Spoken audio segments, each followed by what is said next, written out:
थरे एमिति बने देखंतु सजना छुई आ चिंगुड़ीर सबू तरकारी ही फेल मारिज। थरे ट्राए करी देखंतु जदि पसंद आसला आउ मो चैनल को लाइक सब्सक्राइब करेंगे। आसंतु देखिबा। नमस्कार, देव किचन को स्वागत। एठी सोरिष बटा, कंचा आंब कटा, पियाज कटा आउ चिंगुड़ी, भेरसुआ पत्र, कंचा लंका आउ आलू सजना छुई भल भाव चोपा छड़े रखिने आउ धनिया पत्र। प्रथमे गोटे कढ़ई रे तेल देबे, जोटा कि सोरिष तेल देबे।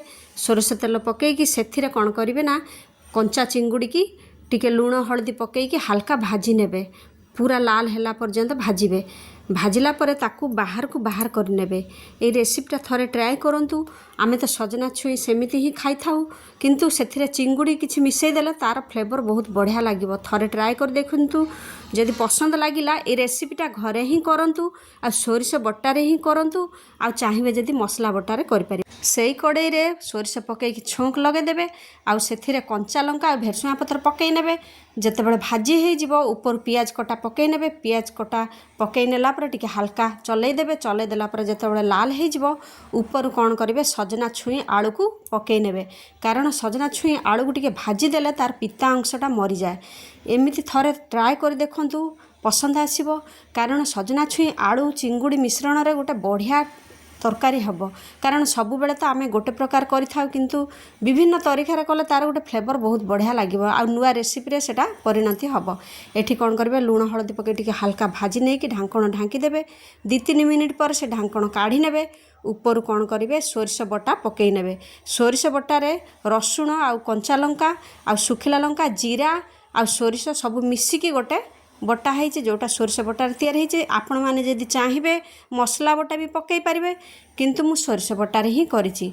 एठी लंका गुंड निज पसंद हिसाब रे पकईबे, कारण लंका बटा है सेतिपई सेही हिसाब रे पकईबे।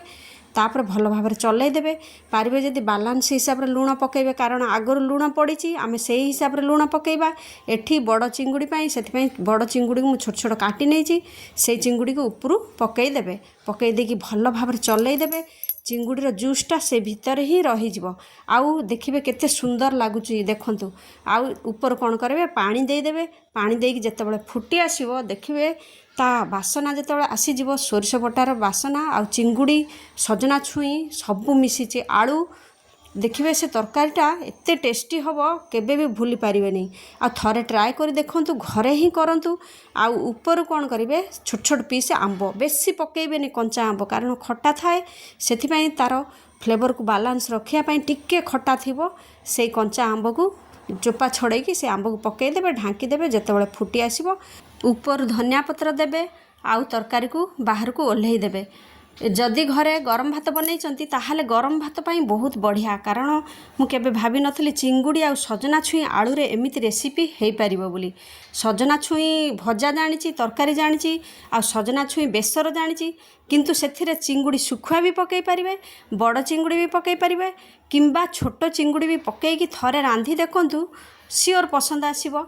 आ कमेंट देबे केमिति लागिला। आ घरे ही ट्राए करंतु। जदि मसलार पारिबे, जो माने मसला पसंद करंती से माने मसलारे ही करि पारिबे। आ जो माने सोरिष पसंद करंती सोरिषरे ही करि पारिबे। आ थरे ट्राए करि देखंतु। मते तो बहुत भल लागिला। आपण माने भी थरे ट्राए करंतु।